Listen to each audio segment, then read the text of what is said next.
I have written an essay on a visit to the seaside. This is class 10 level. Please do not copy it.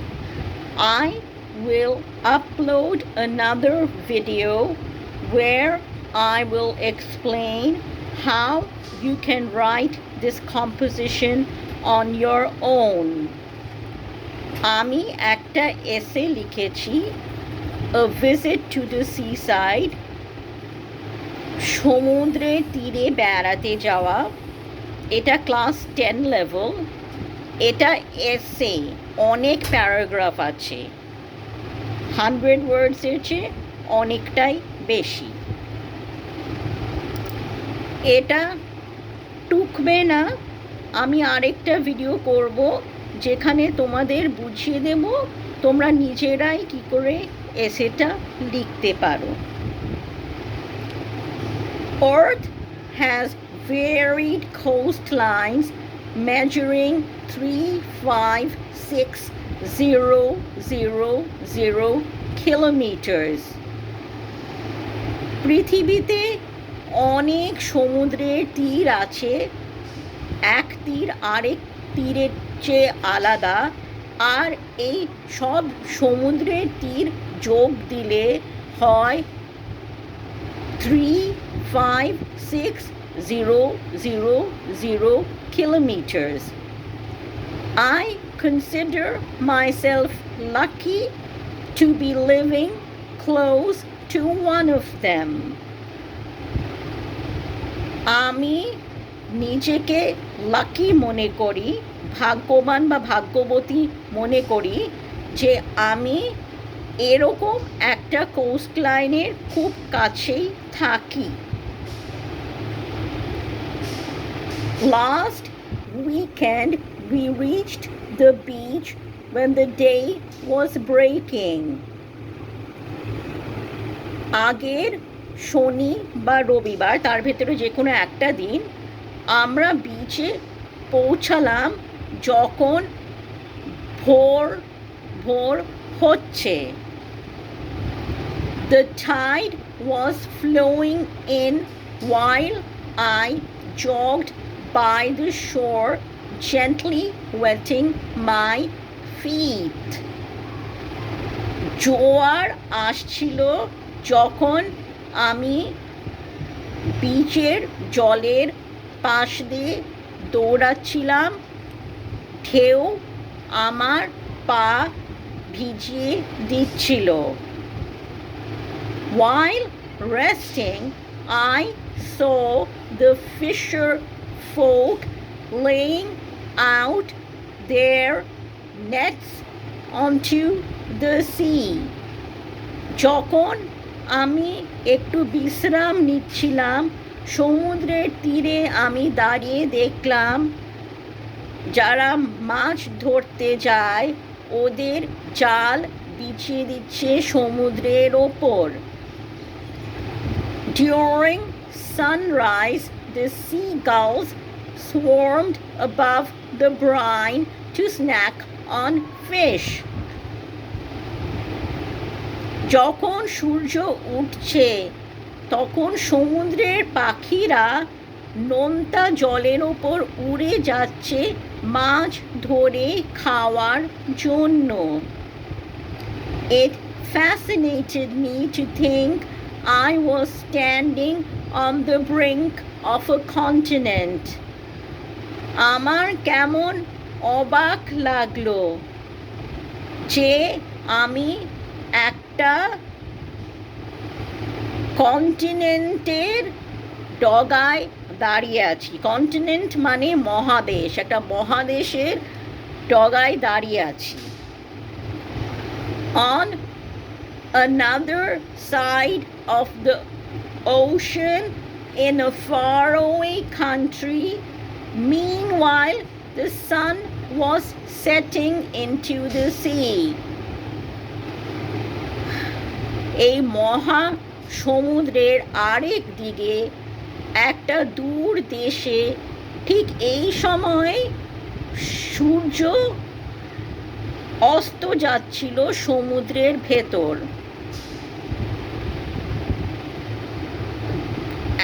যে লিখছে, আমি এখন sunrise দেখছি, কিন্তু এই মহাসমুদ্র পার হলে ঠিক সেই সময় আরেকটা দূর দেশে একই সমুদ্রের তীর থেকে সবাই সানসেট দেখছে।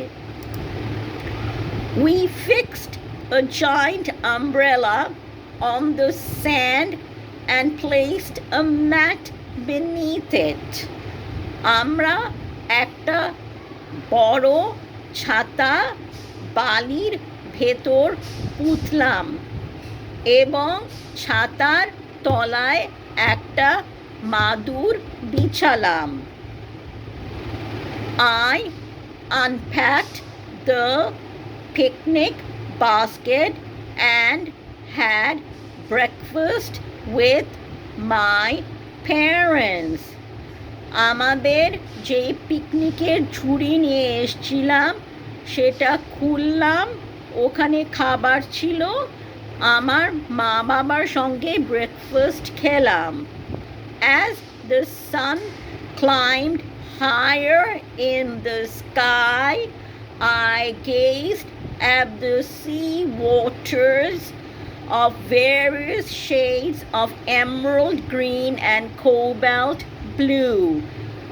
সূর্য যখন আকাশের আরো ওপরে উঠল, আমি সমুদ্রের নানা রঙের জল দেখছিলাম। সমুদ্রে সবসময় যে নীল হয় তা নয়, মাঝে মাঝে একধাঁচীয় সবুজ এমারাল্ড গ্রিন বা একধাঁচীয় নীল cobalt blue. After a heavy lunch, I started sculpting a magnificent sand castle. ভালো করে লাঞ্চ খাওয়ার পর আমি বালি দিয়ে খুব সুন্দর একটা কাসল বানাতে শুরু করলাম। রাজপ্রাসাদ হচ্ছে কাসল বালি দিয়ে। I made up a story of imaginary characters living there. আমি একটা গল্প বানালাম যে সেই বালির রাজপ্রাসাদে কাল্পনিক চরিত্র থাকে আর ওরা কি করে। Others who were at the beach gathered around me to listen to my tale.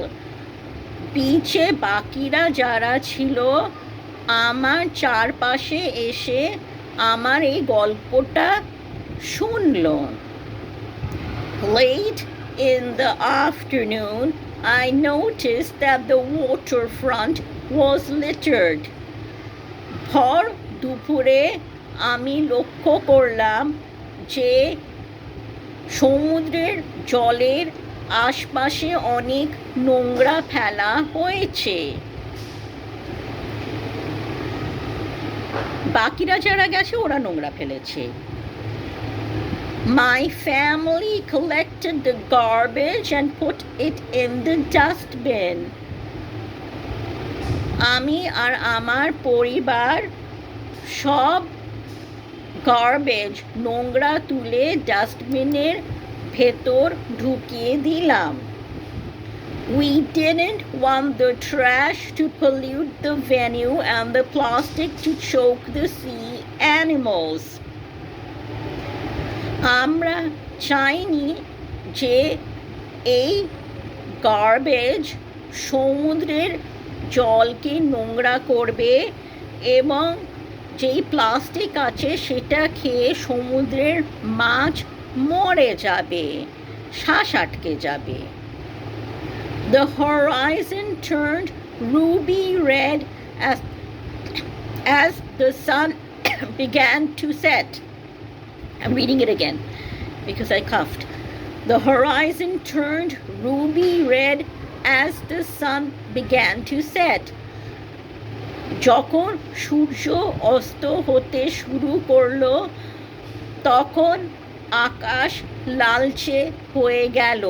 Horizon মানে হচ্ছে সমুদ্র যেখানে আকাশের সঙ্গে মিশেছে সেই কাল্পনিক line. The fishing boats returned to land. জেলেরা ওদের নৌকো নিয়ে ডাঙায় ফিরে আসলো। We listened to the stories of the hardships of the fisherfolk and bought fresh seafood from them. আমরা জেলেদের থেকে ওদের দুঃখ কষ্টের গল্প শুনলাম আর ওদের থেকে টাটকা মাছ কিনলাম। They risked their lives to feed us. ওনারা নিজেদের জীবন বিপর্যয় করে সমুদ্রে যান আমাদের জন্য মাছ ধরতে যাতে আমাদের পেট ভরে। I started strumming my guitar and singing sea ballads. আমি গিটার বাজিয়ে সি ব্যালাড গাইতে শুরু করলাম। ব্যালাড হচ্ছে একটা গান বা কবিতা যেটা একটা গল্প বলে। The fishermen and women joined in with me, singing folk songs about their lives at sea. জেলে আর জেলেনিরা আমাদের সঙ্গে গাইতে শুরু করলো ওদের লোকসঙ্গীত সমুদ্র সম্বন্ধে এবং ওদের মাছ ধরার জীবন সম্বন্ধে। As the stars began to twinkle from behind the craggy coastal rocks, we cooked fish curry according to the recipes suggested by the fishmongers. যখন তারা উঠল সমুদ্রের যেই বড় বড় পাথর আছে তার পেছন থেকে তখন আমরা মাছের ঝোল রান্না করতে শুরু করলাম আর সেই রান্নার পদ্ধতি আমাদের জেলেরাই বলে দিয়েছিল, যারা মাছ বিক্রি করে ওরাই বলে দিয়েছিল। After a delicious supper, we leisurely observed the lights of the ships which sailed deep into the waves. রাত্রিবেলার খাবার ভীষণ ভালো খেতে ছিল। তারপর আমরা তাকিয়ে দেখলাম জাহাজের মিটি মিটি আলো, যেই জাহাজ সমুদ্রের অনেক গভীরে ভেসে চলে যাচ্ছিল।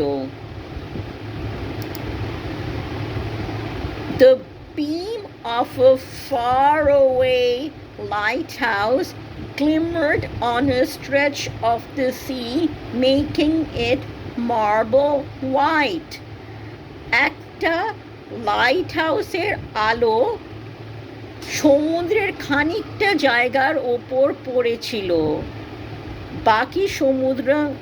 বাকি সমুদ্র ছিল গভীর কালো, কিন্তু যেখানে লাইট হাউসের আলোটা পড়েছিল সেটা সাদা মার্বেলের মতো চকচক করছিল। As more twinkling stars appeared in the clear night sky, the ocean seemed to beckon me to be a scuba diver, sailor, lighthouse keeper, or oceanographer in future. যখন আরও তারা উঠতে শুরু করলো রাতের আকাশে, সমুদ্র দেখে আমার মনে হলো যে আমাকে যেন সমুদ্র আহ্বান করছে বড় হয়ে স্কুবা ডাইভার, ডুবুরি, সেইলার, নাবিক, লাইট হাউস কিপার, যে লাইট হাউসের দেখাশোনা করে, আর ওশানোগ্রাফার, সেটা হচ্ছে সমুদ্র বৈজ্ঞানিক হতে।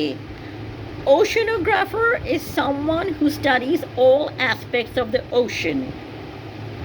The sea waters were bulging as it was a new moon night. সমুদ্রের জল একদম ফুলে উঠেছে, কেননা নতুন চাঁদ আকাশে উঠেছে।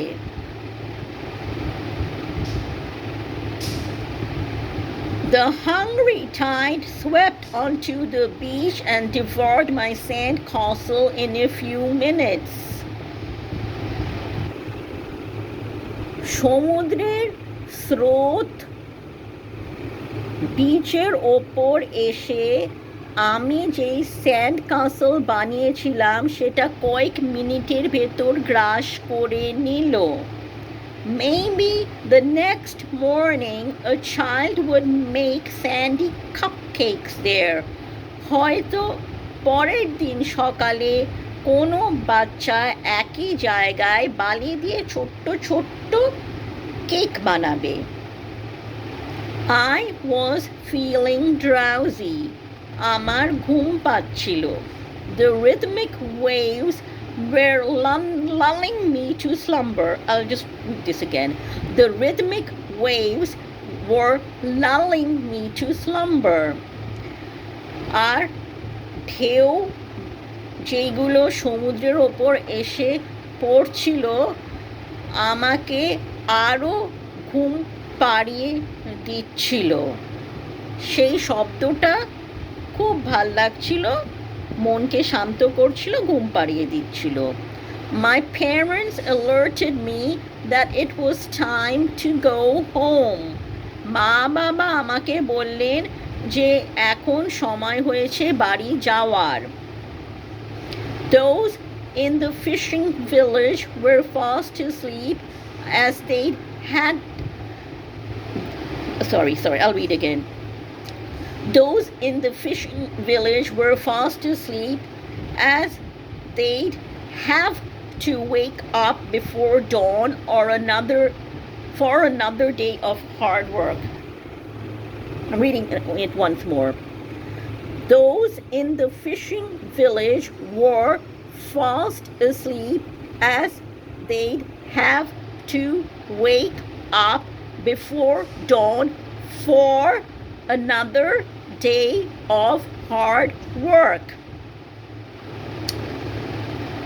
ছেলেরা যারা সমুদ্রের তীরেই থাকে ওদের গ্রামে ঘরের ভেতর অনেকক্ষণ আগে ঘুমিয়ে পড়েছিল, কেননা পরদিন ওদের ভোরবেলার আগে উঠতে হবে আবার সমুদ্রে যেতে আর খুব খাটতে। তাই সকলে ঘুমিয়ে পড়েছে, তা এখন চলে আসার সময় হয়েছে। Please don't worry if you cannot understand the Bengali, because I have just translated the English sentences in Bengali, and I'm really sorry I was coughing. I always have an allergy, which is why I read out some sentences again, and I should be downstairs in an hour or two to meet you. ঠিক আছে, হ্যাঁ। তা কালকে বা পরশু কি করে লিখতে হয় আমি তোমাদের সকলকে বলে দেব। তারপর তোমরা নিজের অনুযায়ী যদি লেখো আমায় দেখাতে পারো।